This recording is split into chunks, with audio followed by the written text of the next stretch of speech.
I'm Janet Cardona, your networking coach and trainer, and today I'm going to talk about your reputation and how important it is when you are networking and how important it is to build a reputation that people can begin to develop trust. Networking and being able to receive referrals comes because people will trust you. They believe that you're going to deliver. They believe you're reputable. They believe you have ethics and standards. And everything, your behavior is huge. And when you are in a group, say BNI, which I'm associated with, we really work hard with our members to get them to realize that every single thing they do in a meeting reflects. It just reflects on their whole ability to be trusted. So let me give you some examples of things that would break down trust. Say you are in a networking group like a BNI group, or maybe you're in front of a really good client, or maybe you are in a business meeting and people have taken the time, maybe it's a board meeting, people have taken the time to set aside that time when you're working on something together, and you end up showing up late. If you end up showing up late to a BNI meeting, people see you walk in, you're late, you don't get to hear some of the things that happened beforehand. And in a board meeting, same thing. You wouldn't be able to hear some of the opening comments and some of the groundwork that was laid. But you're late coming in, so you're behind the 8 ball. And sometimes you ask questions that were already covered if you're in that situation. So that's an annoyance. And it translates over that, I have a client that he's been asking for, but that client hates lateness. I don't dare give him that referral because that would look bad on me. My client would wonder why I would give somebody who just sort of shows up when they want to. It really reflects poorly. What about if you're sitting there reading emails or texting while someone's talking? We tend to try to hide that. We'll put it under the table or kind of look down. But you know what? People aren't fooled these days. Everyone does that at some time or another so they can see the signs. They can see you looking down and your fingers kind of going. They know you're texting. Now, if you're taking notes, you need to tell everybody ahead of time and keep it out where people can see and take notes, because your iPad or your phone, sometimes people do take notes. Let people know that's what you're doing. But if you're texting or you're reading emails and scrolling through things and someone is speaking, maybe they're giving a talk. Maybe in your BNI group, they are doing their 60-second or their 10-minute, or they're giving a report and they expect people to listen.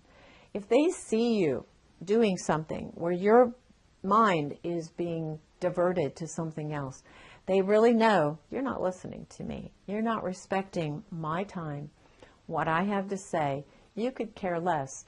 And so therefore, it doesn't bode well for you. They tend to look lower down on that totem pole of respect for you because you just didn't show them respect. That's another one. Some of the other things would be talking while someone else is talking. Sometimes around the table, someone's up front talking and you're table chatting with somebody over here. That is also very annoying to people. They don't like it because they think you're not paying attention to them. So you want to be able to think about all the different things that you do. What about leaving early?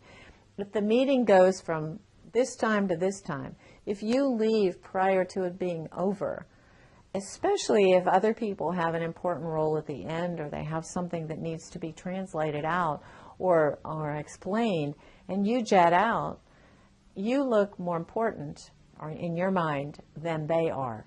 And they take that as, well, they didn't care about what I had to say. Or sometimes you want to be caught up afterwards. And people tend to not look at you as an exception to the rule. They just think, hey, I carved out this time out of my schedule for this meeting or for this whatever it was. You didn't. And so I'm not going to respect the fact that you jetted out before time. That is very bad. What about not participating in helping to build something? As far as if you hold an office position, if you volunteer for different projects, there are some people who will not take on anything extra because, in their opinion, they're very busy people. They don't have time to serve as an officer. They don't have time to do this project or volunteer for this particular whatever, plan a social, do a volunteer project. They don't have time. But you know what that translates to other people? I'm busy. You're not as busy as me. So why don't you go ahead and handle that for me, or for this group? It does not set well with people, because there is no one that has extra time today. No one gets to sit on their rocking chair and rock back and forth like in the old days when you used to sit on your porch. You don't see that as much anymore, because people are racing to 50 different things in their world, especially if you have children and they're involved in activities. Everyone is busy. Jobs demand more out of you, less people on the job, you have to do more. No one has that extra time.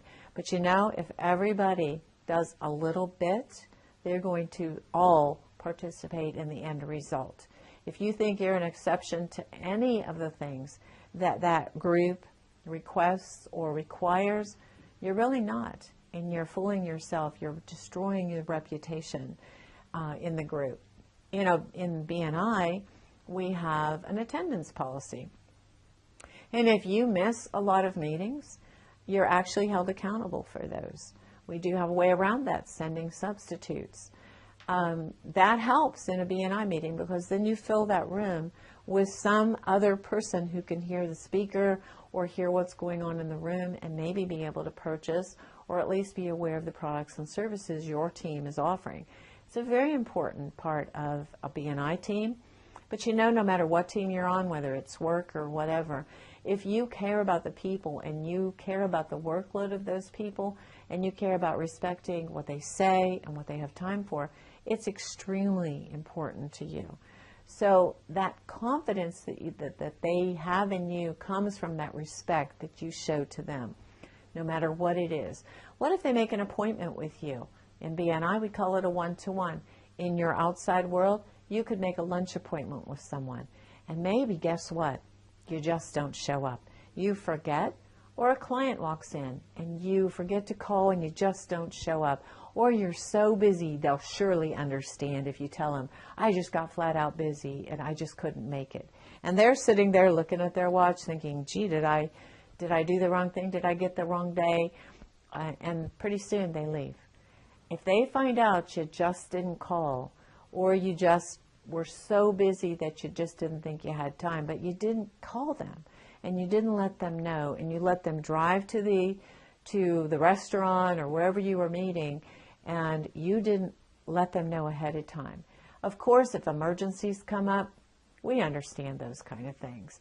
But if it's just one of those things where you just got too busy, we don't really understand that as well, because we were busy too. We carved out the time.